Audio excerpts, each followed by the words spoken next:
ভারতের সাবেক ওপেনার গৌতম গম্ভীর বলেছেন, অধিনায়ক হিসেবে কোহলিকে এখনো অনেকটা পথ পাড়ি দিতে হবে।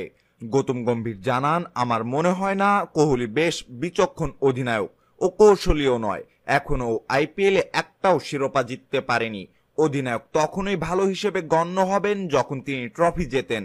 কলকাতা নাইট রাইডার্সের হয়ে 2বার শিরোপা উপহার দেওয়া গৌতম গম্ভীর আরো বলেন, রোহিত শর্মা ও মহেন্দ্র সিং ধোনিরা 3বার করে আইপিএল জিতেছে। কোহলি এখনো একবারও শিরোপা জিততে পারেনি। গম্ভীর আরো বলেন, ধোনি বা রোহিতের সঙ্গে তুলনায় চলে না কোহলির। বিরাট কোহলি 8 বছর ধরে রয়্যাল চ্যালেঞ্জার ব্যাঙ্গালোর অধিনায়কের দায়িত্ব পালন করছে। লম্বা সময় ধরে নেতৃত্বে থেকেও দলকে শিরোপা উপহার দিতে ব্যর্থ কোহলি। কোহলি আসলে ভাগ্যবান, আরসিবি এখনো ওকে অধিনায়ক হিসেবে ধরে রেখেছে। আমার কাছে মনে হয় বিরাটের উচিত তাকে অধিনায়ক হিসেবে রাখায় দলের ফ্রাঞ্চাইজি মালিকদের ধন্যবাদ দেয়া।